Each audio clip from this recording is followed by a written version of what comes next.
तो इस संख्या को अगर हमें भाज्य संख्या दिखाना है तो 7 गुणा 11 गुणा 13 प्लस 13 बहुत ही आसानी से हो जाएगा। हम देख रहे हैं ये एक पद है, जहाँ तक गुणा होता है ये प्लस का निशान है। इन दोनों में से 13 कॉमन ले लो, कितना बचा? 7 गुणा 11 प्लस 1, क्यों 13 तो कॉमन आ गया ना। कॉमन लेने का मतलब जो दो पद हैं जो कॉमन लेते हैं उतने से भाग करके 13 से भाग करोगे ये बचेगा, या 13 कम 13 कितना बचा भाई? ये 13 गुणा 77 प्लस 1 कितना होगा? 13 गुणा 78। एक से अधिक अभाज्य गुणनखंड आ रहे, क्योंकि 7 गुणा 11 गुणा 13 प्लस 13 के एक से अधिक क्या है? अभाज्य गुणनखंड है। तो जिसके एक से अधिक अभाज्य गुणनखंड आते हैं वो क्या हो जाती है संख्या? 78 का विकल्प होगा। चाहो 2 दिया 6 2 18, फिर 3 गुणा 3 कितना आ गया? ये आ गया 13 गुणा 2 गुणा 3 गुणा 13। अब तो और साफ हो गया मामला, ठीक है। तो इसका मतलब ये कैसी राशि होगी? 7 गुणा 11 गुणा 13 प्लस 13 कैसी संख्या है?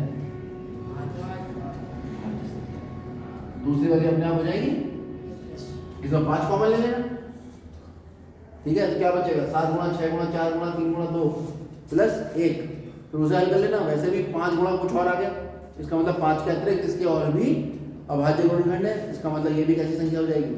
भाज्य। दूसरा पार्ट खुद करिए, पहला मैंने बता दिया, करिए। यह जो बच्चा मान लो इस टेंशन में नहीं पढ़ना चाहता उसके लिए व्यवस्था है।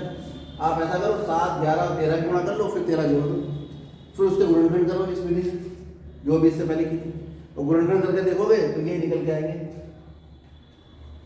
इसका मतलब फिर ये वाली बात कह दोगे, क्योंकि ये एक से अधिक अभाज्य गुणनखंड है इसलिए ये संख्या कैसी होगी? भाज्य होगी। यहाँ भी ऐसे कर लो, सबको गुणा करके फिर 5 जोड़ दो, फिर उसके गुणनखंड कर दो। जो विधि आपको अच्छी लगती है, जिसमें आप कंफर्टेबल हैं, जो आपको आसान लगती है, उस हिसाब से आप कर लीजिए। कंसेप्ट आप दिमाग में बैठा लीजिए, कंसेप्ट क्या होता है। किसी भी दुनिया की संख्या को अगर भाज्य सिद्ध करना है तो उसके एक से अधिक अभाज्य गुणनखंड आपको दिखा देंगे।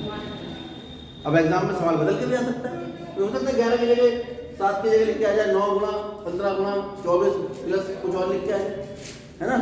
तो हो सकता है ऐसा भी हो कि वो संख्या भाज्य ना हो, अभाज्य हो सकता है। नहीं हो सकता ऐसा कि अब इस तरह से लिखा हो और वो संख्या भाज्य ना हो, कहे जांच करो, तो हमें क्या करना पड़ेगा? पूरी संख्या गुणा करके एक संख्या बनानी पड़ेगी, फिर हम उसके गुणनखंड करेंगे।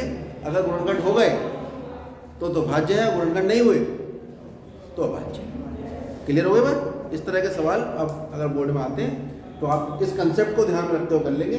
इस कंसेप्ट को अपनी कॉपी में लिख लेना कि किसी भाज्य संख्या को भाज्य दिखाना है तो उसके गुणनखंड अभाज्य दिखाने होते हैं।